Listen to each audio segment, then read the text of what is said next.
Hello. What's up? How you doing? How's it going? I'm great. How are you? Good, good, good. Trying to make it happen here. Trying to make it happen. How was your weekend? Ooh, it's been good, but like so busy.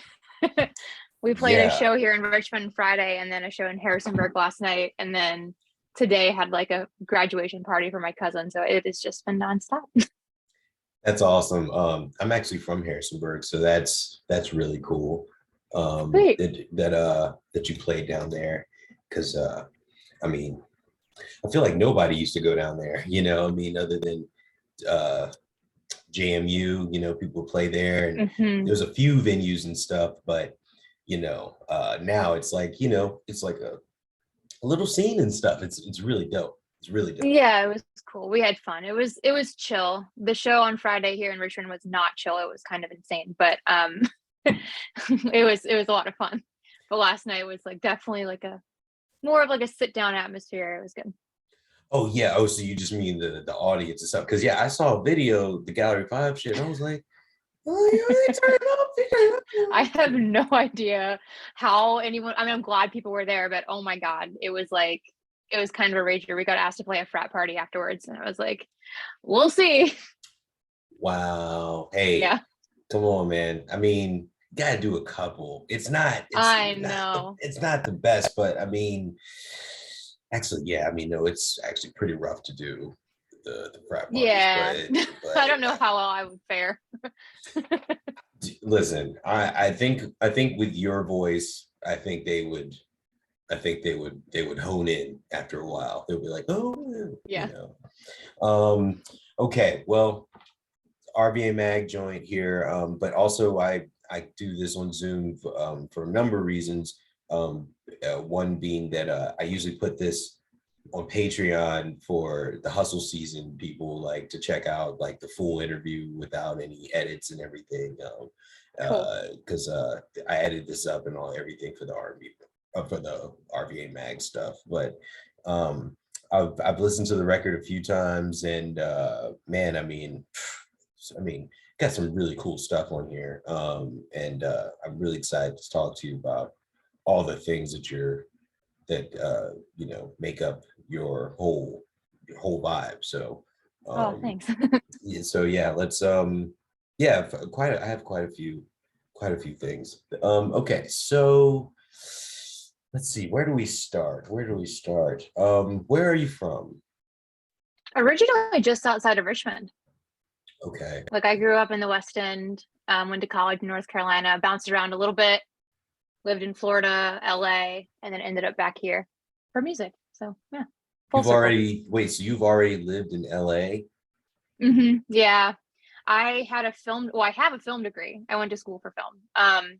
And so I was out Oh. there for a summer pursuing that and just kind of getting my feet wet and didn't love it, which is fine. Um, and I guess, the story is kind of out there in places. I worked for Disney and had a full-time job there for a year and quit so that I could go back and consider the idea of becoming a musician. And that was 5 years ago. So here we are. Interesting. A lot of different little pivots and stuff. Okay. Yeah. So okay, all right. I have a lot of like questions written down, but I could veer off. I'm gonna stay the course a little bit, but let's let's veer off just a little bit. Okay, so was film like your first real inspiration, or was it music? It was definitely music, but I kind of followed this path of like in my mind and maybe in the environment that I was in high school and college, I just felt like I had to get a degree in something that equaled a explainable job, like a secure path where I could, get hired right out of college and then I don't know, climb the ladder for the rest of my life. That was kind of the idea that I thought I was supposed to follow. And then through many different twists and turns and conversations with people that I really admire and love, I just kind of learned that like I should really be following what makes me happy. And I enjoy making video content. I still do it. for my own stuff and I do it for other people. And it's great. And it's something that I feel like I'm very skilled at, but it's not what I love. It's not what makes me like the absolute happiest. And in that time that I was working in that industry, I pretty much cut music out entirely. And without it, there was just this very real deficit. And I went through a lot of like mental health issues, and I just kind of looked at the common denominator, and it was just like, I need to be playing, I need to be writing, and made a U-turn really early. And I haven't regretted it since. So hopefully that was the right decision. Wow, that's really interesting. Okay. Okay. Um, man, you pack a lot of good info up in there, and I'm like, wait a minute, should I pivot off of that? I'll go to the questions and maybe I'll come back to something. Okay, so you moved all the way around, you LA, and you come back to Richmond. When did you come back to Richmond? I came back in 2017, moved back in with my parents.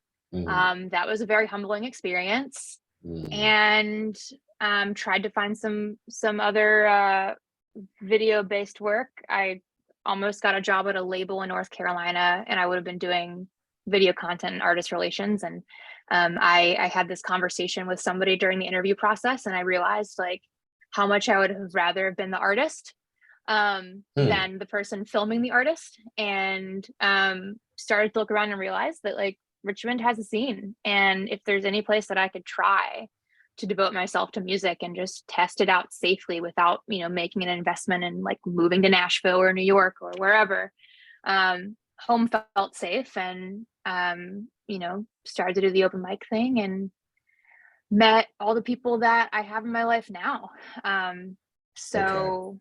Yeah. Okay, so it really just took off.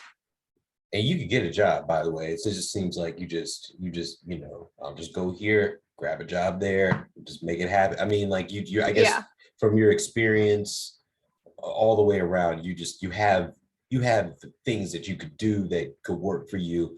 Okay, so what other artists have you done? Are you doing editing? Are you doing camera work, or are you, again, are you just an all around master of all trades, jack of all trades? I was originally doing production, and I would do a lot of stuff with like colleges and college a cappella, and have shifted over the last few years to post-production, which is like what I love to do more. It's mostly because I can be at home. And I don't have to lug any gear around. So definitely shifted towards that. And I do a little bit of it here and there as kind of like a supplemental thing to playing music and gigging. And it's mostly corporate right now, which is fine because I think I'm able to just like adjust and see that as the kind of the job, the moonlighting that it needs to be. But if I have friends that have they have projects they're working on, I love to contribute to that. It's just whatever happens to come up at this point. But yeah, mostly post-production, mostly editing and special effects, stuff like that. It's dope. Okay, well that's great. That kind of leads into your recording and records and all of that. So your first joint that I see, and I'm hold on, I got screens for days over here. Let me see. I just had it up. Okay, so your first joint, Property, was the EP, right? So with that, was that DIY? I mean, was that on your own? Had you already started working with, had you started working with Chip already by that time? So Chip was kind of the Kickstarter for that whole process.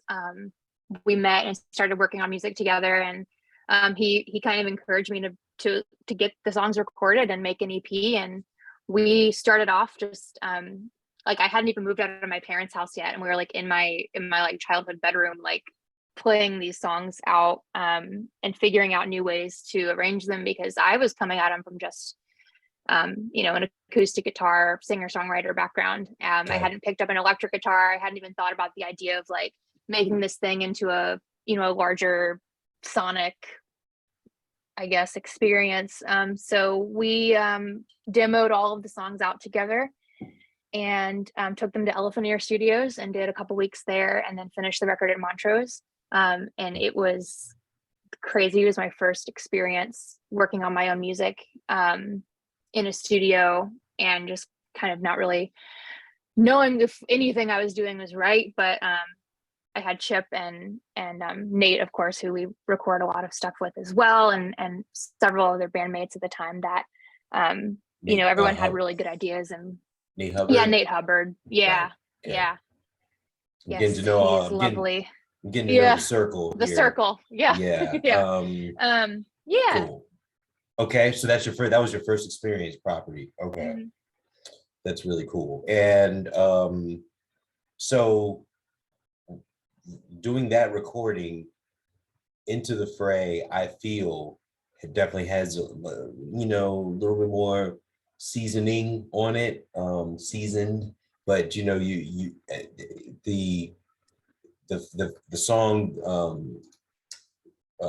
No Running Away, I mean, I feel like that you are kind of really putting your message out there. Really, I don't know, it's just a more solid feeling of you as a person or as an artist. So what did you learn from that first EP that you wanted to put into your project, your first debut project, I guess? One of the things that I felt after that EP was out, and just kind of listening through it and trying to pitch it to people, whether it was for press or getting the band booked for a show, is that it just wasn't incredibly cohesive in terms of genre. And I don't really like to align myself with a genre. Like if I'm writing a song and it lends itself towards, one instrumentation versus another, I'll lean towards what's right more than just what fits like in a box, if that makes sense.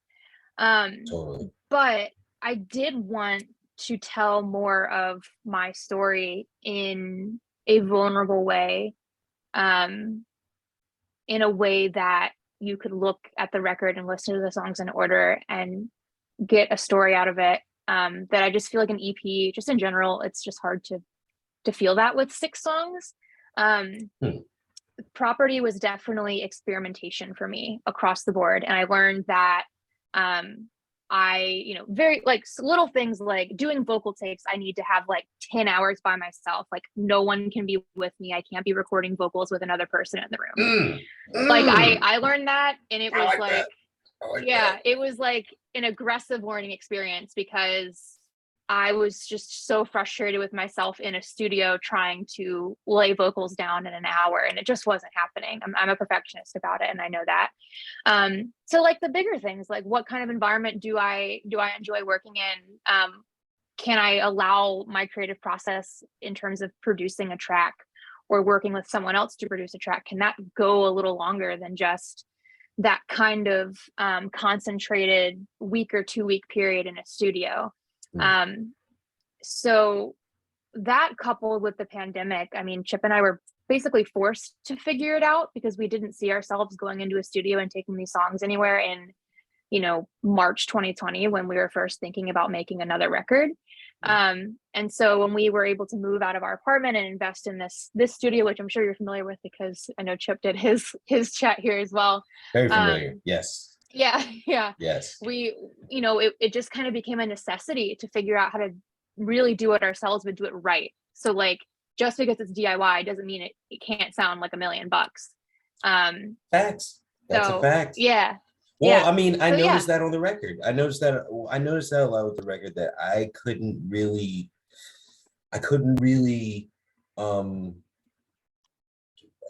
hear the difference too much between I feel like the record really blends together very well sonically, and that's kind of where I wanted to. Did you record at all the same places, your studio that you have with Chip, or Chip studio, or however you guys work that out, your place Elevator, Minimum Wage, Montrose, did you go back to the same places, or what did you do with this record? So this time we did all of our rhythm tracking at Go West with Mitch Clem.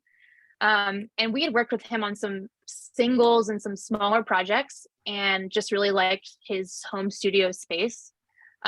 Especially as we were building ours, we kind of were really inspired by his work and his space that he has there. And so Okay, did all of the rhythm tracking there. real quick, Except, real yes, quick. go I'm ahead. sorry, because I don't know if I know a lot about this cat. Okay, so Go West Studios is the name of the place. I believe it's Go West Recording. Yeah. Go West Recording, and the person who was the what's his name again? Mitch Clem, Clem. Mitch Clem. Okay, so I'm not sure if Chip has mentioned him before or not, or that studio. I can't remember. I don't think so. So if you could fill me in a little bit about Mitch Clem, or about that recording studio or anything, that would be helpful. Yeah. As far as I know, it's getting a huge upgrade right now. So we were one of the last projects to record in the old Go West space, and it was attached to his house. It's really beautiful, big open room, live kind of room. And In Richmond? I'm in Richmond. Yeah. Okay. It's I think it's like off of Libby, where it was. I'm not sure where the new location is yet. But yeah, Mitch has worked with all sorts of great singer-songwriters. He recorded the River City Songwriters project that's been kind of floating around. He's done a lot of work with Jonathan Facca. I'm trying to think of some other names. I know there's like a bunch. I want to say, don't quote me on this, but I want to say he worked on Night Ideas stuff, maybe. Oh, okay. I could be wrong.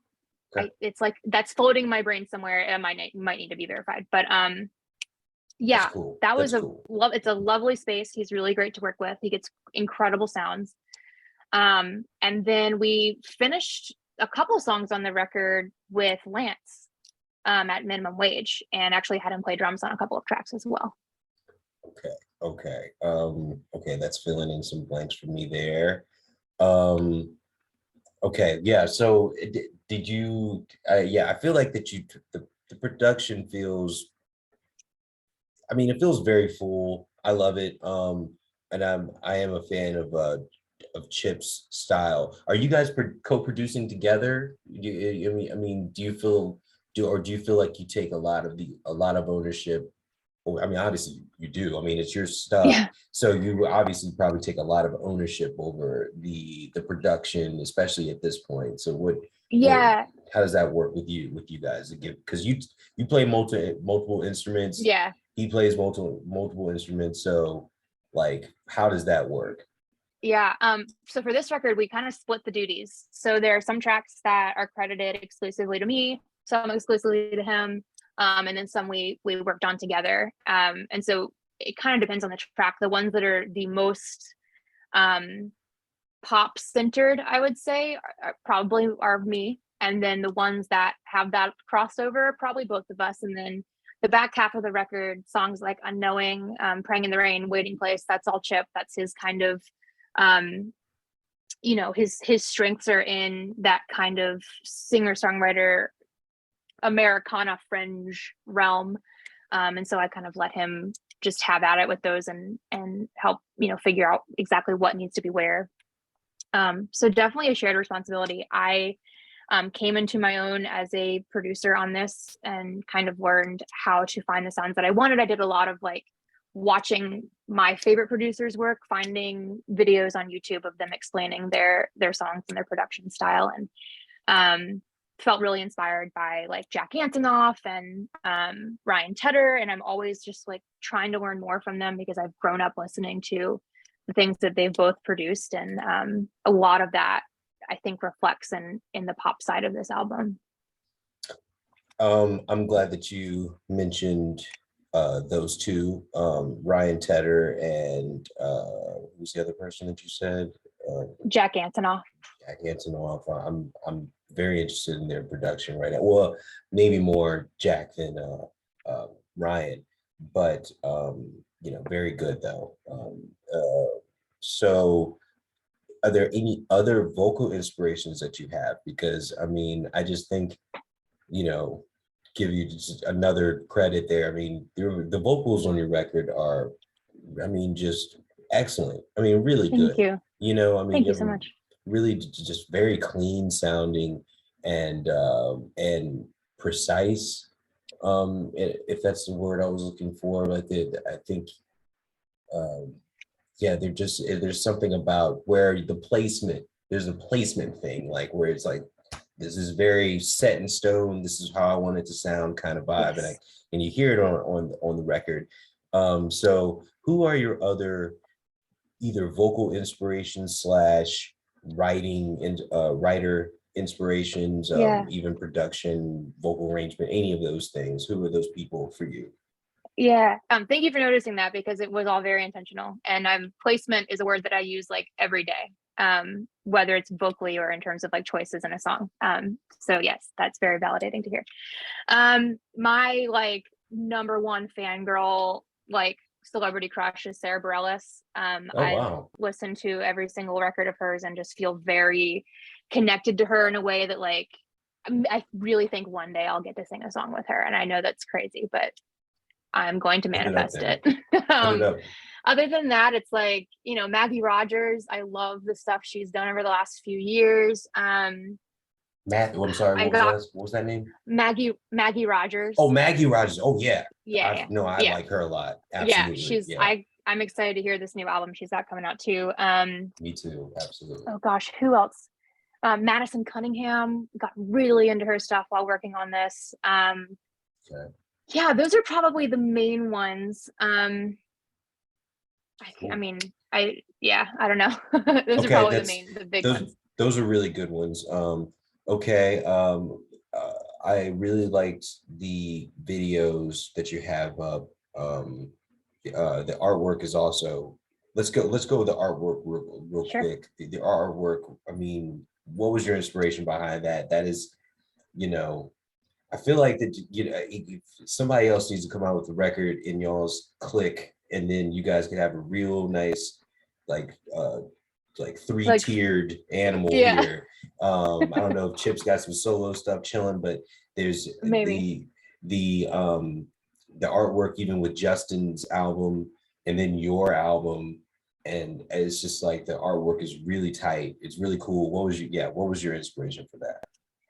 So there's a lyric in the song "Better Than I Used to Be" that it basically says there's a voice like it's talking about an inner critic and that kind of harsh voice that I have inside my head, and it says it comes on strongly, threading lies with pushpins in my brain.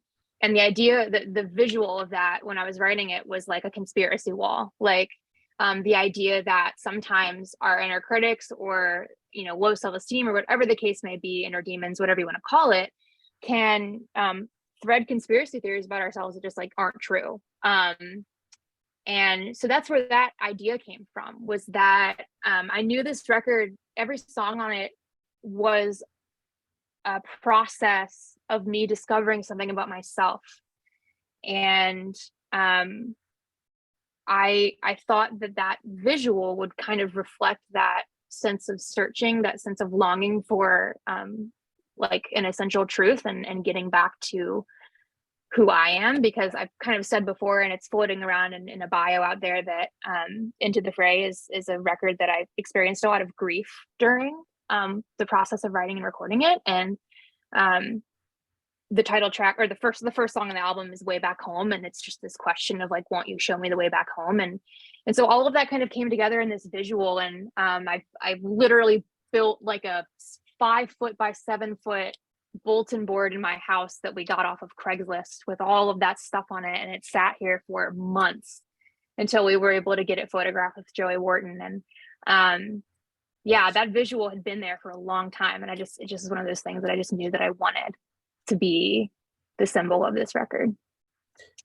I tell you, man, I mean, the artwork stuff it can be so important, but I feel like, again, Justin with his thing, what he did for that record, and then what you did for this, I love how people, either take it into their own hands one way or another, and really make something very unique to them, and it always, every time, it's something that it's very inspiring. So it's really cool what you guys are doing.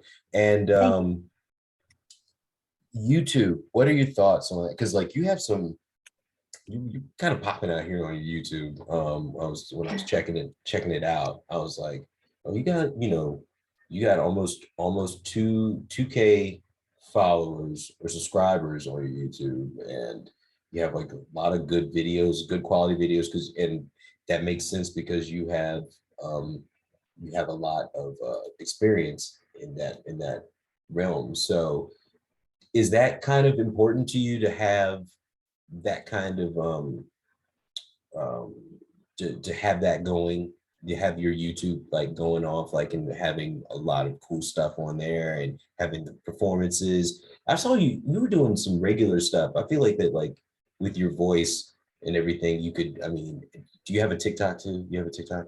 Yeah, I have a TikTok. I've been posting more on that than YouTube because that's what the, you know, all the babes out there say you're supposed to do. But All them, all them, yeah, they just bug you all the whoever. time. Yeah. Yep. Oh God, yes. Yeah, I mean, so with YouTube, I joined YouTube in 2007. So I've been making content on there Yeah. since the very beginning, and Cool. for a long time wanted to be like a YouTuber and had some vlogs and shared my music here and there. And a lot of that stuff is gone now because nobody needs to see that.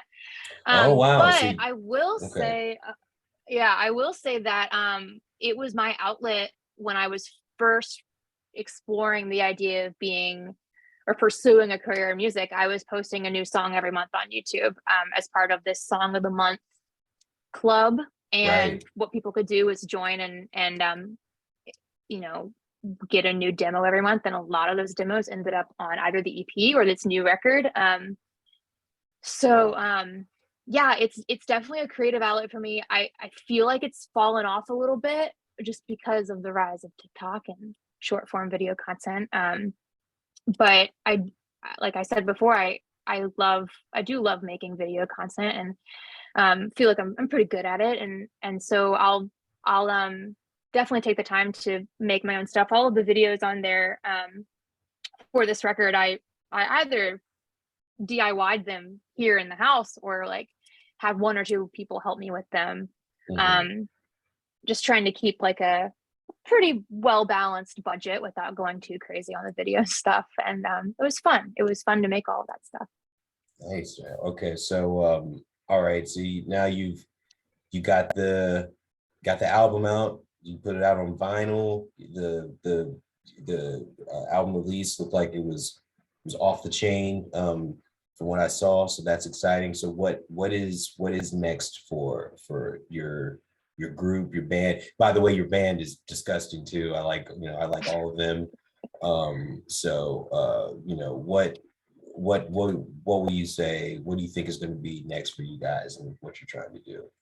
Well, it's been a really crazy year, a really crazy 2 years, honestly. Released the record in February and kind of had this like second bump now that the vinyl's out, which is great. My bandmates are all incredible people and very talented, and they also all have their own projects that Right. they're really invested in. So I'm actually about to take a break for a little bit from performing and kind of reassessing because several members are moving on to some other things that are really, really exciting. And, we're going to have to reassess a little bit and find ourselves again. So it's a really weird spot to be in. And this is the first time I really talked about it, like publicly to kind of feel like we are at this place where everything is really tight and our show is feeling really, really good, but having to kind of step away and hit the hard reset button. Mm. So I'm a little scared. I'm very uncertain as to what that's going to look like because we've been working on this music together, most of us for almost 5 years. And so it's definitely tough. And I also am feeling like a little burnt out when you put out your first record. It's just nonstop. And I've Yeah. been trying so hard to like, you know, capture the attention of press or create content constantly because that's what you have to do, and I'm ready for a break. So Chip and I are going to the mountains this week and we're gonna vacation, and Yeah. I've got a lot of new songs that I've been working on, which I'm really, really excited about. And when it's time to dive back into that, like we'll know, and just kind of take the summer to breathe a little bit and let this music catch on where it will, and hope for the best. Wow, that's really, I mean, it's like a very mature answer. You know, it's like, hey, listen, it takes a lot to put all that stuff out. You're absolutely right. Um and the fact that probably dealing with the pandemic stuff and everything, the backup of the albums being made and the manufacturing, and you're letting your fans know all the time. You're doing all this stuff. So you've been very active. So yeah, you definitely deserve a well-earned break, for sure. I agree. You hit it hard on the internets. Yeah. Okay, well, fantastic. This was an awesome interview. That was so good. Marilyn hit me up and said, like, she's like, I love this record. That it's so good. And Oh, and then I listened to it and I'm like, yeah, I need to go ahead and just do this. And I've covered all of y'all, and you're helping me to figure out what I like to talk about with these interviews, which is basically it's all just music and getting deep in the in uh the stuff that people don't really hear about. I think that, like, I think food videos are great too. If you could see yeah, them getting made from top to bottom, start to finish. I like to hear about the stories and stuff to start to cool. finish, the instruments and Yeah, everything else. And this was great. So yeah, enjoy your break and stuff. And thank thank you you. for doing this. I appreciate this. Of course. Do you have my email? I can send it to you if not. But let me know if you need anything else from me, and I'll send stuff over. No, that's Whether perfect. it's like pictures or content or whatever. Yeah, just let me know. Yeah, I think just any picture that you feel cool with, if you me sharing for the RVA thing, RVA Mag thing, that would be helpful. I think that's all Cool. I'll need, and all everything else I can Google. Sweet. Should be fine. Awesome. Thank you so Cool. much. I really appreciate it, Oh, thank Tyler. you. Yeah, Yeah, of yeah. course. Keep me Enjoy. posted. I can't wait to read it. Yeah, it should. I mean, you know, I'm hoping, I'm trying to get it up hopefully in the next couple weeks. I got those other two just done, and this is all still kind of new to me, just like the transcribing, and then Hmm. making sure I don't sound like, make sure I sound like an adult, in the You're doing a great editing. job. Like all of everything I've read so far, it's like it reads really well. It feels like a conversation. It feels very personable, and obviously I'm biased because I'm very close friends with Justin, and obviously Chip is my partner. So, but I like Yeah. genuinely, it's been really entertaining to read, and it's like a breath of fresh air to kind of have these conversations and read about them and have that insight as well. So, Well, that's yeah, good to hear. That's good to hear. That's yeah. good. All right. Well, enjoy your evening, Thank you. You and too. see you after the mountains. Sounds good. Talk to you soon. All right. Bye. Peace.